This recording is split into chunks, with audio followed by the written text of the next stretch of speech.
So,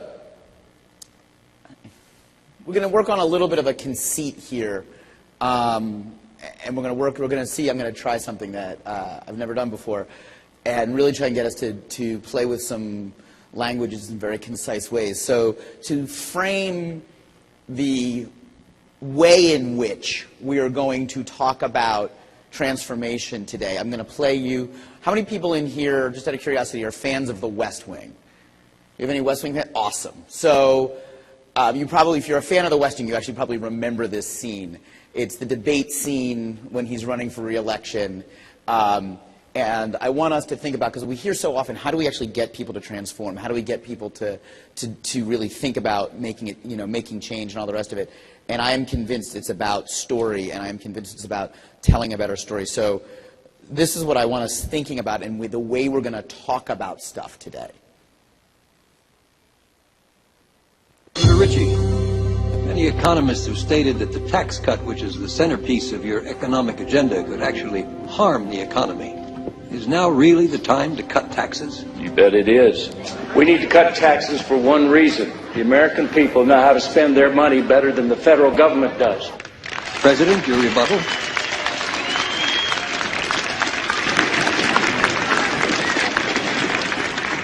There it is. What the hell? He's got it. That's the 10-word answer my staff's been looking for 2 weeks. There it is. 10-word answers can kill you in political campaigns. They're the tip of the sword. Here's my question. What are the next 10 words of your answer? Your taxes are too high, so are mine. Give me the next 10 words. How are we going to do it? Give me 10 after that. I'll drop out of the race right now.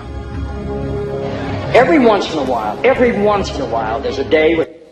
So, what I want us to think about today is what are our 10-word answers, and more importantly, what are the 10 after that and the 10 after that. So I want us to think that way as we start talking about all of this stuff today, and really thinking about how do we come up with, how do we not fall into our worst habits sometimes as educators and use 350 words where 10 would do. But how do we make sure that as we tell the story, as we think about this stuff, we have those concise, powerful answers that really can begin to transform our schools. So, is this going to work? Yes, it is. Good. All right. What we're going to talk about today is this idea of the intersection of technology and pedagogy. And one of the things that I always find really fascinating is that I actually don't love talking about technology. I love talking about teaching and learning. And if you ever come to SLA, and I encourage everybody to do so, we really love what we do there, and we love having visitors. You will see that the last thing we talk about is technology. We talk about teaching and learning all the time, yet if you took away the fact that we were a one-to-one laptop school, we would be profoundly hamstrung in all of the things that we try to do. So there is no question that we have a defined way of thinking about teaching and learning. There's also no question that the way we use the technology enhances, transforms, enables all of that. So that's what we're going to talk about today. This is a difficult session to do in a way that is interactive, in a way that is not just stand up here and talk at you, which I don't like doing. So what I'm going to ask is I've got my iPad set on a Twitter search for this hashtag, ISTETransforms. So if you have ideas, if you have questions, if you have stuff that you want to make sure brings out there, by all means tweet that. My Twitter hashtag, or my Twitter is also, I'm at Chris Lehman, so that's really easy. You can put that in there too, but you put this in there, and then we can really try and take a look at it, and I'll have it up here, and I can try and reference it a couple of times. So what are we going to talk about? First, we have to understand, and I think that everybody kind of knows this, I think, you have a choice today, right? This is, you can have this, which we've always had, or you can have this. You can have active, engaged, empowered, powerful classrooms with all the technology all over the place, with everything you need, and all of that, but you can't have both. You can't have the desks in rows and the laptops on the desks. It doesn't work. Or if you try to, it's going to be this weird hybrid mishmash of a thing that doesn't really work. So, but the thing is this, which is that, everybody wants to use technology. Everybody says, we're here, we're at ISTE. Everybody's like, technology, it's great, it's wonderful, blah, blah, blah, blah, blah. But it is only awesome and great if it is in service of something awesome and great. And that's something we have to talk about. There are lots of examples. My superintendent and I were talking at School CIO on Saturday, and when he was a principal in Henrico County, Georgia, his superintendent rolled out a one-to-one laptop program. This is years ago. And it was pretty much, by all accounts, a failure. And their thinking was, if we just give the kids all the devices, everything will change.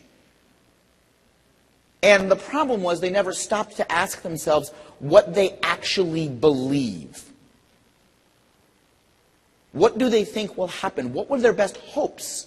What do teachers need? What do students need?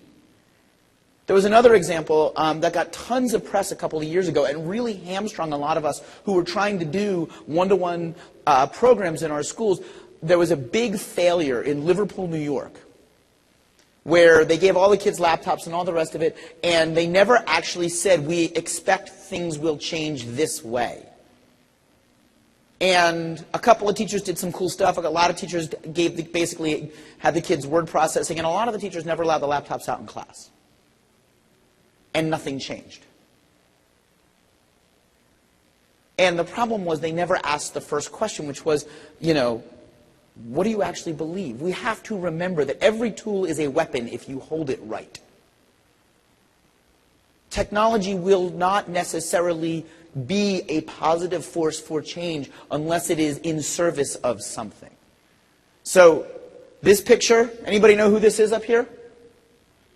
John Dewey. That is correct. I'm a huge Dewey fan. Big, huge, monster Dewey fan. I am also, for those folks who've never heard this, I'm sure a lot of you heard this, I am the child of an educator. My mom was this amazing teacher. She actually is retired now. She comes every Monday afternoon to SLA and works with some of our kids who need some extra help, which leads to this wonderful thing. Oh, man, Mr. Lehman says I'm in trouble. Oh, yeah, but I'm in trouble with his mom, which is really awesome. But in this really cool way, she was this progressive educator at a time when the tools kind of didn't get you there as close as you wanted. And in 1976, she was teaching in Camden, New Jersey. Camden, New Jersey is a challenging place to teach. And in 1976, she got a grant to get what I imagine must have been like the old Super 8 cameras. And she had kids going out and telling their stories, creating autobiographical stories of what was going on in Camden, New Jersey, about their lives and about their families and about their neighborhoods. And it took months and months and months. And the end product looked like what those home movies looked like. They had to cut the film by hand. It was one of those things, this is the story of my life, And it was easily dismissed at the time, because it took too long, it didn't look that great. But at the end of the day, what she really was doing was constructivist, project-based, inquiry-driven teaching. But the tools weren't there yet. She was doing Dewey. And for the longest time, people have been knocking Dewey because they said, oh, you can't cover enough content, the projects take too long, da-da-da-da-da-da, all of that stuff. But I believe, finally, with things like this, and this, and this, what I believe is that we finally have the tools to achieve Dewey's dream. Writ large, big. We can really do it now, which is incredibly exciting. I really don't. I feel somewhat trapped up here. So our first 10-word answer that I want people thinking about is, I know what I believe and I know what I think about stuff. By the way, I've got to explain this picture. I love this photo. This is my OGG. This is my original geek gang. And we were what the kids call mad mugging for the camera last week at graduation. We were all trying to look. These are about the sweetest, kindest human beings in the world. And when we try to look tough, it is a pretty much ridiculous joke. But this is us mad mugging at the Franklin Institute before graduation last week. And I think of these girls and I think of these kids in this picture as this amazing group of kids who came to us and wanted nothing more than to be in a place of transformation. They wanted nothing more to be in a place that valued them and wanted them to grow in powerful ways. And with these amazing kids who were so smart and so open and so willing to take risks and do all this amazing things, I had to always think, how are we worthy of these children? What did I do right in my life that I got to teach these kids? And what do I want for them? So your first 10-word answer that I want you to think about now, and you can tweet it, you can do whatever. If you're not sitting next to someone, by all means, scoot over so you can talk to somebody about this. But literally, you've got 10 words after the prompt. See if you can hold yourself to it. Schools should help students or children or whatever you want to say become. Because if we don't actually start with that, if we don't start with this idea of what do we want for them, what do we want to help them become, then how can we actually think about what we're actually going to do? So let's start with the end in mind. Let's do a little backwards design. Schools should help children become. 10 words. See if you can do it in 2 minutes. If you have answers, tweet them out, share them with your neighbors. I'll read out some of the stuff people write. Go.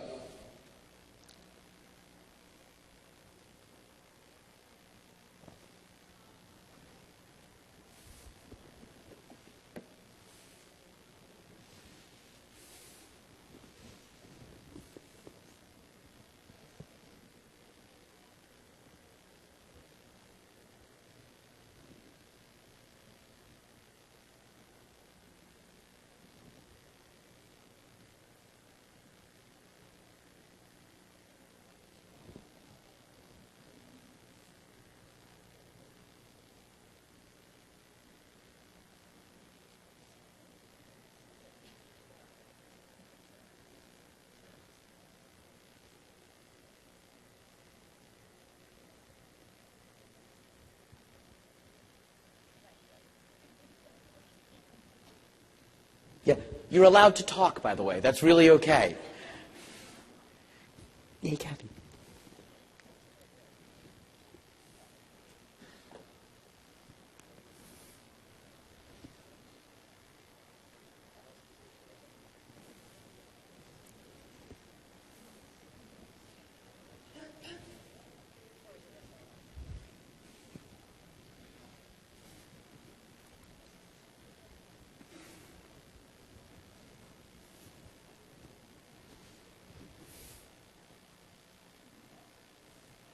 Oh, these are lovely. I wonder if I can do this real quick. Okay.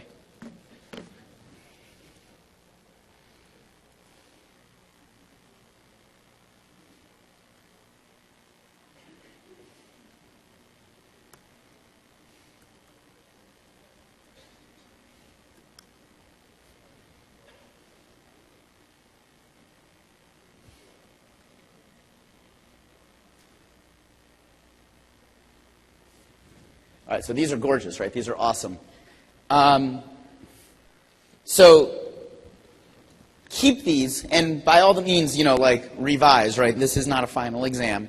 If you see stuff that people have written that you think you were like, yeah, that was the thing I meant to say, by all means, steal it, right? We are in the land of Creative Commons together right now, where all of these ideas, we will all be better because we share each other's best ideas. So the tweets are coming faster than my browser can refresh. So lovely stuff, right? Marcy's got caring community activists. Schools should help children become positive contributors to the global community and seekers of understanding. Schools should help students become contributors to societies, empathizers, learners, contributors, critical thinkers, communicators, meaning makers, constructors, collaborators. 1, 2, 3, 4, 5, 6, 7, 8, 9, 10. Well done, Julie Graber. Well done. Risk takers who can take on any challenge the world presents. Independent thinkers and creative problem solvers. Fill in the blank. Collaborators, visionaries who are confident and empowered. Leaders of change in a technological whirlwind of active participants. Confident, valued, motivated, empathetic, happy human beings. Yay for happy. Empowered, inspired learners who are in control of their own destiny. Lovers of learning while being creative, collaborative problem solvers. Become their own learning advocates. Determined, independent thinkers who they want to be. Way to completely problematize everything I'm going to do next, Jason Everett. Creators and confident, proud, happy, thoughtful, and meaningful world contributors. Creators of media and not just consumers of media. Yes. Contributing and valued members of the community, doers and creators of good. Schools should help students become better people. Schools should help students become aware and reach their fullest potential. Does any of this sound like what we do now? I mean, this is gorgeous. I want to go to these schools. I want, more importantly, I want my children in these schools. And what I will argue and what I will say is that I don't think we do this well yet. By the way, here are my answers. I want, for SLA kids, what I hope, if we do it right, what SLA will help our children become is more thoughtful, wise, passionate, and kind. And I don't mean thoughtful as a synonym for nice. I mean thoughtful as in truly full of thought. I want their heads to be so full of ideas by the time they graduate. I want them to be incredibly deep thinkers. I want them to have the wisdom to apply those thoughts in powerful ways. I want them to care about stuff. And I don't mean the stuff they own. I mean like problems and challenges. And I want them to be kind because the world desperately needs more kindness. And if you want to say you're imposing your values on them, yes, I am. Fine. I'm good with that. I admit it up front, and any parent who doesn't want kind children, they can send their child to another school. There's plenty of them. Most families seem to agree. And what's awesome about this is that when this is where you start, you have to keep this in mind with everything you do. You know, we had, and I'm going to tell a little stories here. I'm going to really try and hold myself on time because an hour is nothing. We just had our capstone presentations. Capstone is a year-long inquiry study at SLA where kids can take our 5 core values of inquiry, research, collaboration, presentation, and reflection, and they get to choose the content. They get to do full-on open inquiry. They get to take a topic of something they care about and do a full year-long inquiry study. The stuff we see is incredible. We just had Capstone Week right before graduation. One of my favorite projects is a young woman asked the question, how do we create healthier skin? Right? That was her inquiry. She's interested in all of that. She's interested in beauty and all the rest of it, but she also sees all this really ugly, bad stuff going on. She started off by looking at makeup. She realized that was all kind of bad for you. So she started looking at soap. She did a year-long inquiry project on soap. There's nothing in the curriculum. You know, there is no standardized test on soap. And what she did at the end of it was do this massive presentation where she broke down the chemistry of soap. She did all stuff. And then she actually made soap. And like this beautiful, healthy, natural soap, she did different things with rose. I mean, she was explaining how you get the different kind of God, I'm so sorry, Catherine, I'm going to butcher what you did. The different kind of fragrances of soap, how it's healthy, how to tell whether or not something is good for you, all the rest of it. And she's actually going to take this year-long inquiry study that she did, and we actually found somebody who does, cosmetics and does, I guess, soap making as a business. And she's actually going to try and start a business in college of soap making and run her own soap making business, right? Which is amazing, and it was all because she wanted people to be healthier. And she wanted them to have healthier skin and use healthier products. That was one of those things where I was watching that, presentation going like, yup. Like if there was, we got there. She's there. And it's amazing. So the challenge is, how do we get there from here? How do we go from schools where what you believe, what you think, what you feel, the idea of problem solving, the idea of compassion, the idea of all these incredible things that you talked about, structurally is very difficult to do. How do we do it? Right, and this is another project that I love. This is, you can see the laptops around. This is a physics project where the kids are actually soldering and doing all these amazing things. They actually had to build, they first used a, I was an English teacher, just so you know. I taught kids English, so I can write poems about all this stuff, but I can't necessarily explain anything scientific that's going on. My science and math teachers are so patient with me. These were, they had to build circuitry that worked and all this stuff, and it was amazing. It was interactive, so you had to build so you could bring in a teddy bear, and you had to build circuits so it lit up when you squeezed it, or you had to have a frame that when someone did, and the kids designed the projects. They had to figure out what was an on-off switch they would want, what was something they would want, something to do something when you did something else.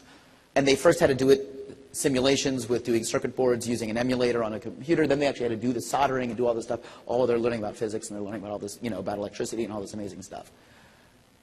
So I say that to say I believe that technology can help us get there. I actually do believe that we can leverage these tools to get closer to the vision that we had in lots of different ways. So now I've got your next 10 words for you. Technology helps me realize my vision by ... How do we leverage these tools that we all love so much to actually work in service of that beautiful vision that you just wrote? Try that one. Take 3 minutes this time.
Oops. Ain't he cute?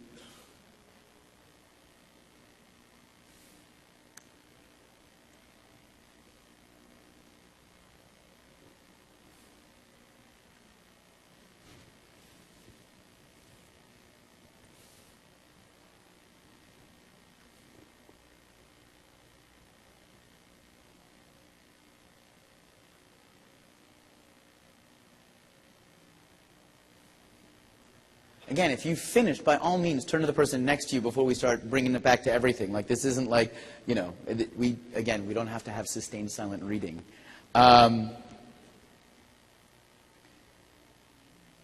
It's so funny. Educators, we are, and I do the same thing. We're so good at doing what we're told, right? I mean, like, it's really funny. Like, okay, I'm done now. Thank you. I will sit. All right, let's take a look. And this was hard, right? Like, I actually was trying to do these things myself, which was, you know, like, important, because I don't want to, you never ask kids to do something you're unwilling to do yourself, right?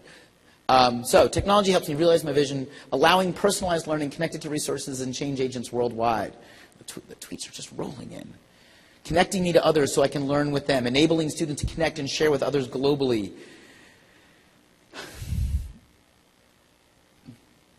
Excited and engaged about going to school and being in school, telling parents what they've learned. It helps providing students with opportunities and connections school walls traditionally prevented, giving students a platform to share and learn, providing tools for planning, collaborating, constructing, and sharing, empowering me to create, express, research, collaborate, and maximize life. Oh, that's lovely. Expand thinking and share knowledge with others, providing anytime, anywhere learning for all parties, opening a whole new world for creativity and collaboration, connecting us to the world and providing us real audience, empowering children to work on global projects with their peers, allowing students to see the world outside themselves, helping me realize my vision by collaborative web tools which connect me to the world, enabling students to express what they know, empowering my students to realize creative potential, giving, speakers the right to speak from a platform. Oh wait, no, that's not in there. Supporting the individual passions and talents of my students now. That's awesome. Making me vulnerable as the discoverer and creator rather than the teacher. Equalizing the playing field, opening windows and changing velocity. Connecting with others with the same vision. Places the tools and information in the student's hand, not just the teacher's. Helping me utilize information in ways I never could. Helping me realize my vision by allowing students to search for their own path. Funny how no one sits there and says, technology makes it easier for me to standardize everything. Which it does, by the way.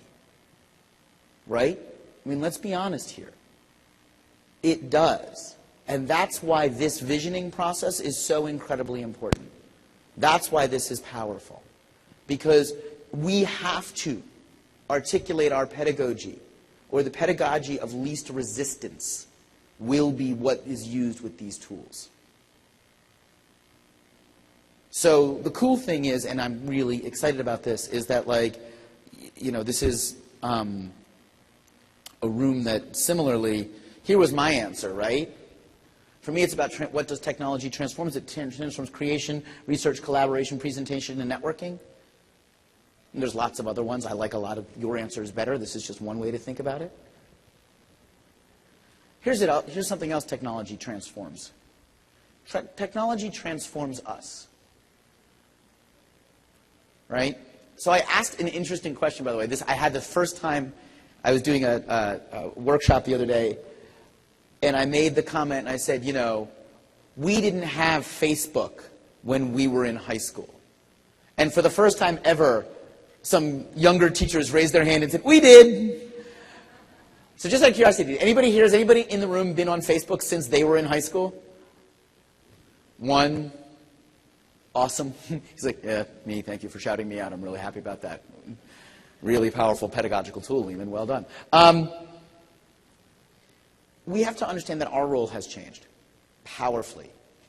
And we focus a lot on kids, and what are all the things, but we don't always examine our own practice. So the next part, I actually am hopeful a little bit that this will make this uncomfortable a little bit. And I'm okay with that. Right? So this is one of my favorite quotes. I hate people who read off their slides, but I'll do it really quickly. The illiterate of the 21st century will not be those who cannot read and write, but those who cannot learn, unlearn, and relearn. Alvin Toffler said that. To prove my point, the picture that is on this slide is a Flickr photo from the Slide Rule Museum. Now, we went one way, now we'll go the other way. How many people in the room will cop to learning math using a slide rule? Right? Okay, a handful of folks. Yes, I did. Fine. I have this vision of the last teacher to teach math using a slide rule. Right? She's this little old lady. She believed Texas Instruments was the work of the devil. And you could pry her slide rule from her hand, from her cold, dead hands, right? And the funny thing is that I am willing to bet that she was an amazing slide rule math teacher. I bet you she was awesome at it. The problem is that was no longer about her students. It was about her. It was what she did well. So now that I've made fun of the little old lady, I'll make fun of myself. Right? This is where I did mine. Anybody recognize what's on the screen here? HTML. Right. So, right. Back in, actually this is kind of funny to tell this story. So back in 1997, I was doing something called the Cyber Mentoring Project with my kids. I was teaching kids English in New York City at this wonderful progressive school. And what we were doing is I was teaching them to put all of their essays up as web pages. Now this is before Dreamweaver and all that stuff, so we were actually hand coding our essays in HTML on an old Linux box, right? And I found, the problem that I was trying to solve was that I never felt like I could give my kids enough authentic assessment on their rough drafts, and I knew the writing process was important, but I had 120 kids in a New York City, on my roster in New York City. But I had all these friends who were good writers and who could help ninth graders write. And so I taught every kid HTML, and I taught them Linux and Emacs, and Pine and all that stuff. And they were getting amazing feedback from these people who were giving them authentic feedback. It was great. The Today Show came to my school and filmed us. This woman who I looked up to was this incredible educator named Kathy Schrock showed up and interviewed me. And she is in the front row 15 years later. That's a little weird, But, it was awesome. And every kid had to learn HTML. Every kid had to learn HTML. That was important. And it was awesome. I started going to conferences. I was that hip young teacher. I was in New York City. I dressed in all black. It was great. Except the idea that every child had to learn HTML became obsolete the day Microsoft came up with the Word update that said save as web page. And for 2 more years, I taught every kid HTML in my English classes because that was about me. And it was about what I thought I did well as a teacher. So my question to all of you now is, you've got these beautiful vision statements. You've got this amazing vision of how technology can transform and move you closer to that vision. But I am also willing to bet that you have what I call legacy apps. You have things that you do, either in your, depending, and I don't care if you're a district administrator in the room, I don't care if you're a principal, if you're a teacher. There are things that you do that you are hanging on to because they're the way you were taught how to do it, they're the way you've always done it, there's something you're comfortable with. But does it still serve you? So my next 10 words for you are this. Technology, and you can use that word any way you want, the tools we have today, means I have to let go of. What is the thing? Let's turn the mirror, right? Because we're all so good about why is change not fast enough, all this, da-da-da-da-da-da-da. What about us? What do you have to let go of? What is your legacy app? What is the thing you have to unlearn? Take a couple minutes. And by all means, if you finish, turn to the person next to you. Right? This would be a much cooler session if there was like 30 of us in a room and we could all be around tables and have fun. But we're not, so turn to the person next to you.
Yeah, from the guy from the World Wrestling Federation? That was just weird.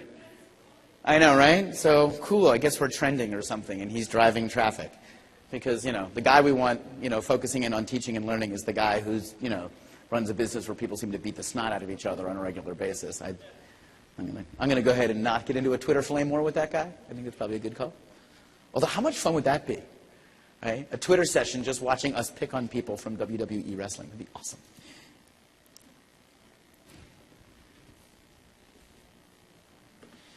All right, so you can see stuff starting to come in, and it's really lovely and wonderful, right? Technology means I have to let go of control. Technology means I have to let go of paper and waiting and using 10-year-old assignments. I have to let go of the fear of failure and what others think of me, like people from the World Wrestling Federation. I have to let go of being the sage on the stage and allow students to explore, he says from the podium. I have to let go of fear of Apple products, awesome. Thinking I can control everything. Where I was. Tech means I have to let go of thinking I know everything as well as the best way to do it. I have to let go of having control. I have to, nice, thank you for admitting that this one you're not sure of. That's good. Letting go of whatever has become irrelevant for my students to learn, only allowing written means as a way of assessing learning. Let go of just face-to-face PD. The destructive notion that I have all the answers, knowing what happens next instead of flexing to meet change. Let go of thinking of myself as the Lone Ranger. Letting go of a sense of privacy, letting go of expectations, boundaries, fear of not knowing and not doing something well, needing to know the how of everything presented to students. Yes. Letting go of teaching the same lesson to the entire class all the time. Letting go of so many products that are just written. And yes, I agree, not everybody is there yet. Letting go of the bias towards the physical object, person, and method. Letting go of the notion that I have all the answers. Letting go of not practicing what I preach. Technology means letting go of one-size-fits-all assignments. Letting go of the notion of having fixed ideas and expectations of the outcome of class. Technology means I have to let go of letting that which I cannot control slow me down. Lovely. And more. Awesome. I have to let go of paper. I have to let go of my old ways of structured learning. Yes.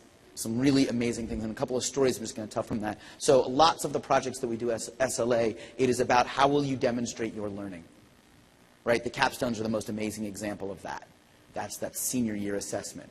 But the cool thing is that, so I was walking somebody through SLA recently, and we stumbled upon, as is not uncommon, somebody doing a presentation, some student presentations, a class of student presentations. And the student who was presenting at the time was doing a Prezi. And the guy I was walking around, we pulled the teacher aside, the teacher's watching, you know, going on. And the guy says to the teacher, oh, you know, Prezi, that's really cool. When did you teach all the kids Prezi? And the teacher says, oh, I can't do that. I don't know. I don't really know how to use Prezi. And the guy said, well, then how did the students learn it? And the teacher explained, he said, you know, look, their project was they've been doing book clubs. And they all had to present, we're jigsawing today, and we're talking about all the different thematic things that they learned and presenting these different books and trying to get people excited to read the next books.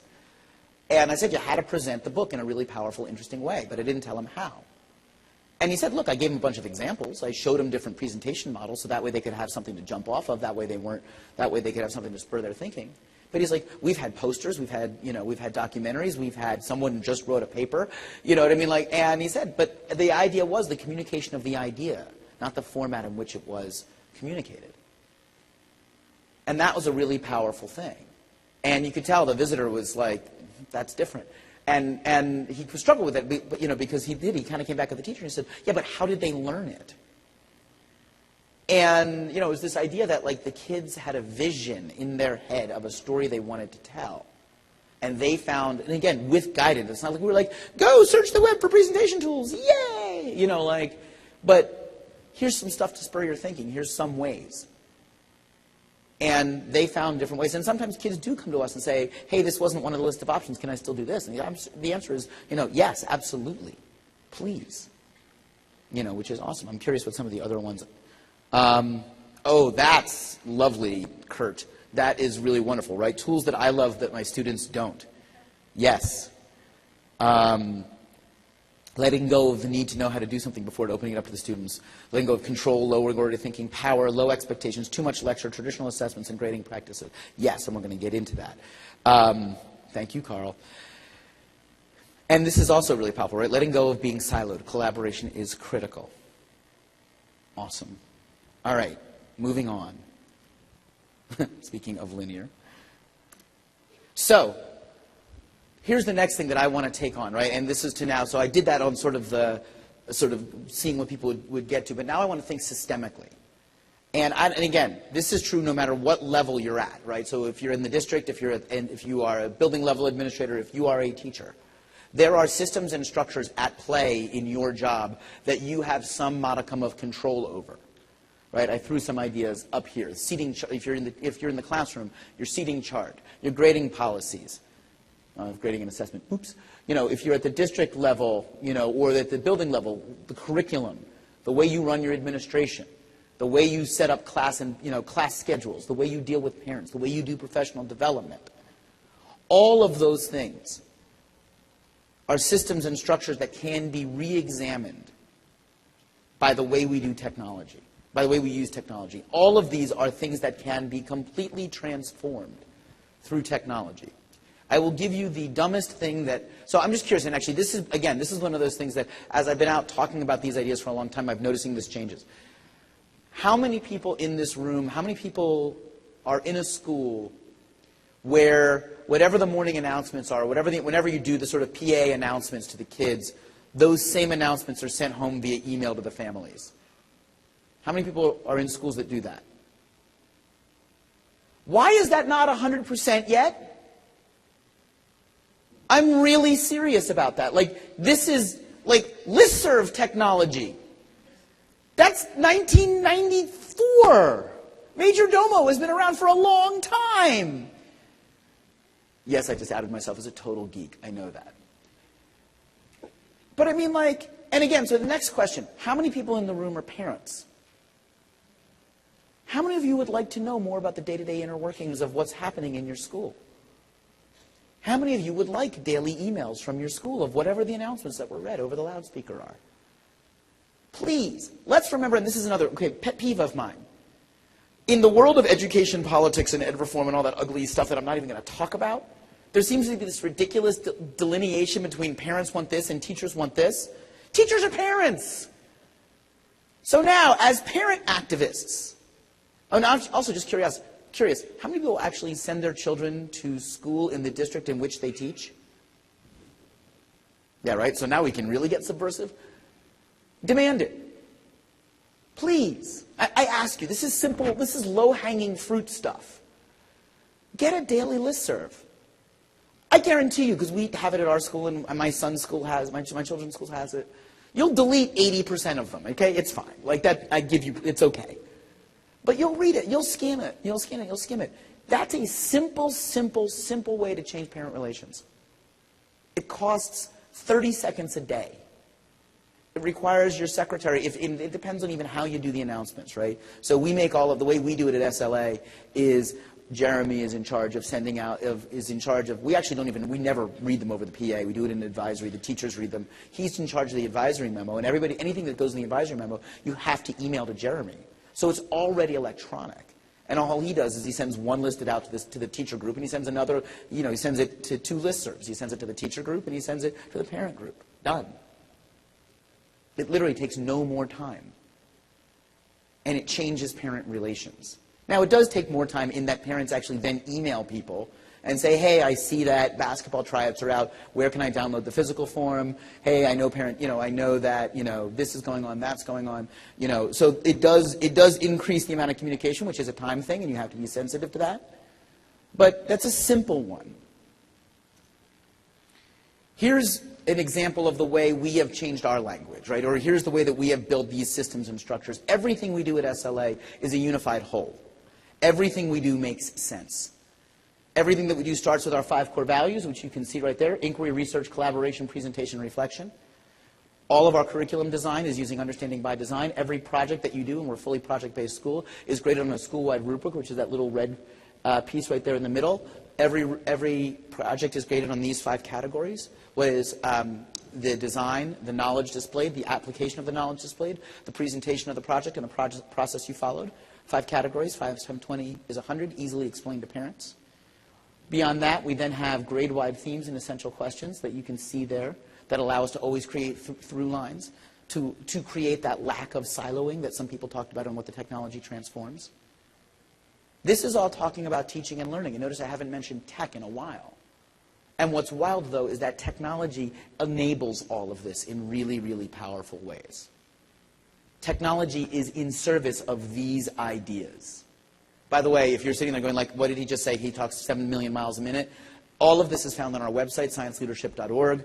All of this is up there. You can look at the student handbook, and you can find some of the rubrics and things like that. You can look in curriculum for other places. But by all means, we publish all of this. Steal it, use it. The best document, there's a document up there somewhere.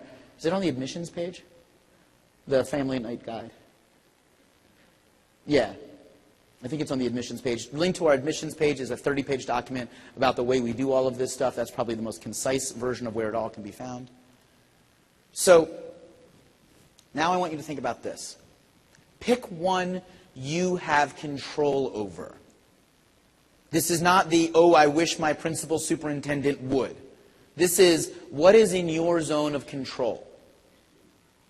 It can be one of these. It can be something different. I don't care. This is just to prime the pump of your thinking. What can you change now? Think about that vision. Think about how the tools change things. Think about what you are ready to let go of. And now ask yourself, what system will that change? This is now, we're drilling down now. What is the system that can change, that you can use technology to better enable your vision and change one of these legacy systems you have in your classroom or in your school? Take a couple minutes to try and work on that.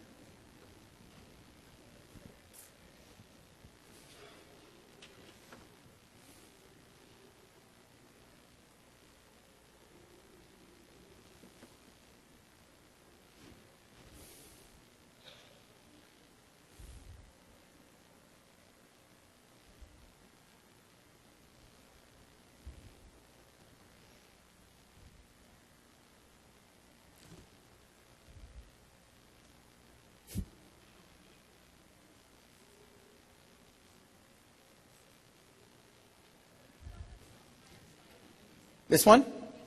My pleasure.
right, judging by the Twitter stream, this one's a little harder.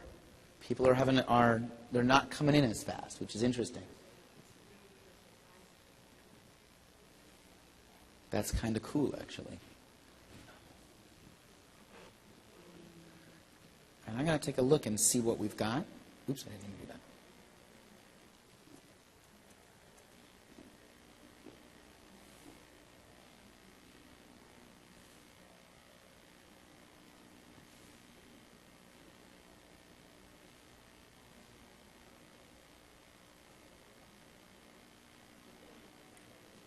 Come on, I know you're up there.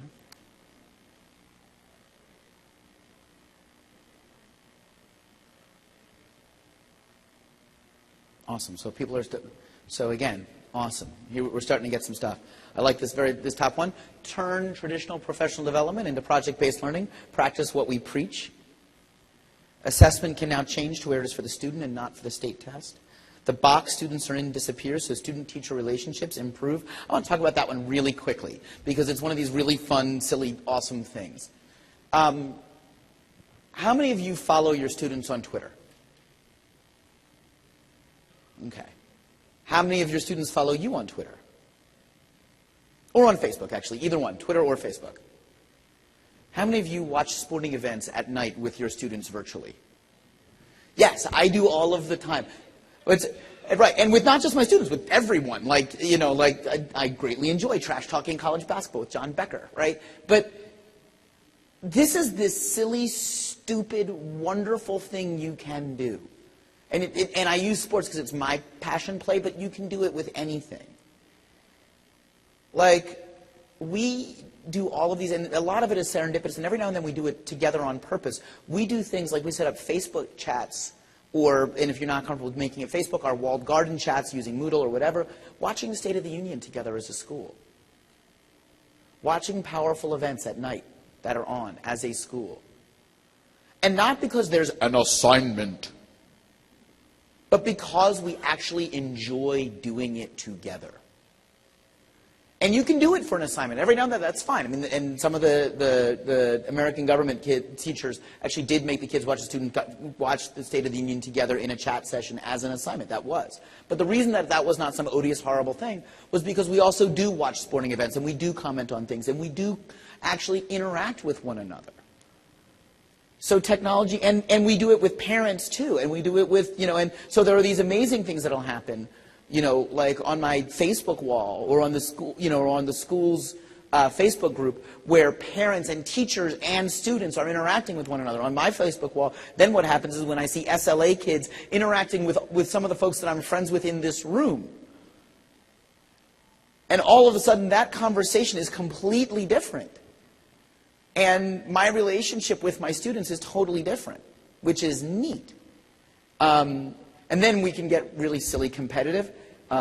So this is a funny story. A junior, actually now he's a rising senior at the school this year, just posted about a month ago.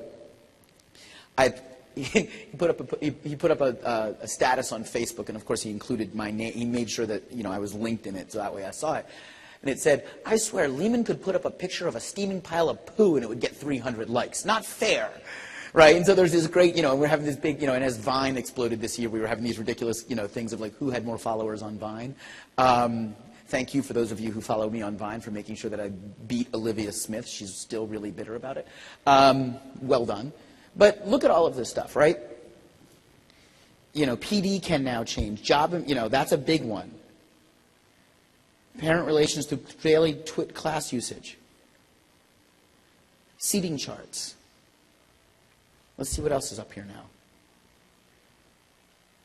Right, share Google, great way to do it. Assessment can change by assessing projects that my students choose rather than chosen for them. School culture can change so that we're more accepting of failure and we are more reflective. Communication can change to be more accessible, immediate, and pertinent to individuals and teams. Curriculum can change to allow for independent student learning. Investigation and authoring can become more authentic. Right? This is powerful stuff. Writer's Workshop can change. Gaming as collaborative writing, multiplayer writing groups. Also, feedback changes. Right? I mean, and this is again, low-hanging fruit, but still incredibly powerful. When you make the change over from printing out every last piece of paper, handing it in the bin, to using Google Docs. And all of a sudden now, writing and assessment and all of that stuff is profoundly collaborative.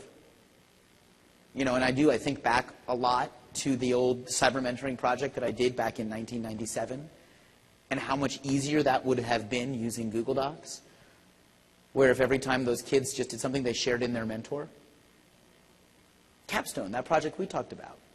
All of our kids have outside mentors. You know, that SOAP project I talked about.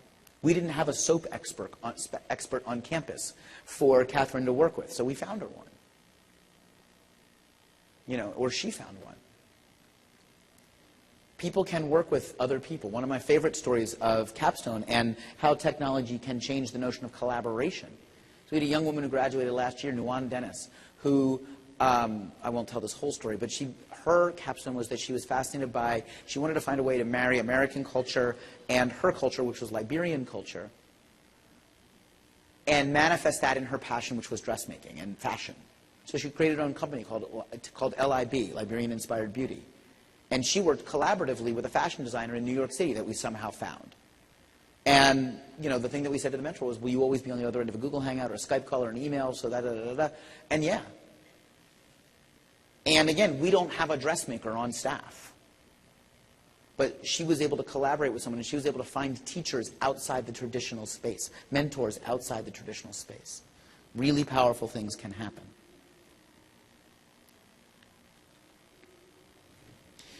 The whole notion, and again, I'm going to push on some folks because some of the things that I think really need to happen is assessment changes, due dates change, revision changes. All of this stuff changes, and we should think about how we do those things and how we can change them. So, wow, for the first time in a really long time, I actually ran a session where the timing worked. Here's our last 10 words. And before I get to this, I want to say this, right? The rest of that clip that I didn't show from the West Wing is about how our world is too complex for 10-word answers. But they are the beginning of powerful stories. If we are to transform, I was talking to some folks from Edutopia earlier today, and she was talking about how hard it is to transform education. We all know that. And it's about telling better stories. I have yet to meet the parent when you say to them, what is your goal for your child in schools? Well, I want them to have the best test scores in the class. I've yet to find the parent who wants super, super, super, super rigid traditional education. They are out there, and I know that.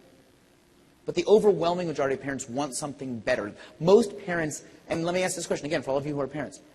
How many of you love your children's school? A handful. That's better than normal. That's awesome. How many of you tolerate your children's school?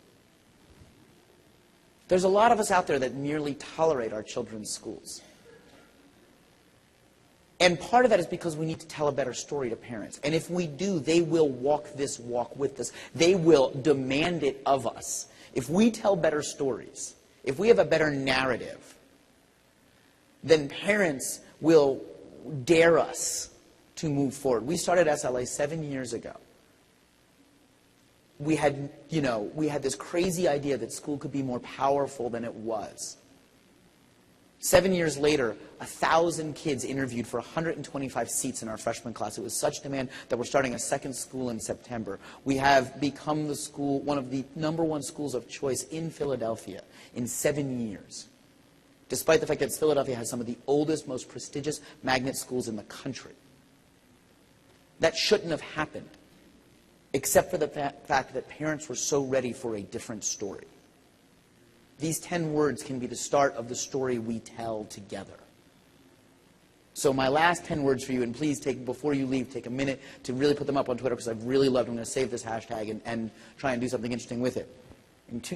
In today's world, so in 2014, next school year, learning can be. Take a few minutes to do that. We'll take one last look at the Twitter stream when you guys are done. And then I will actually run a session on time.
I want to honor your time, and I know the next session starts. You guys are writing some beautiful, wonderful things. Thank you for pushing my learning today. I hope what I tried to do in a very big room is model some of the way we can leverage technology to do all of the things that we talked about today. I hope you found this helpful. By all means, come visit us at SLA. We can show you more. Thank you all so much for your time. And if you need somewhere to be where you can see all of this in practice, join us at EduCon this January, where we do all of this and talk about all this stuff at our school. Thank you all so much. It's really been a pleasure.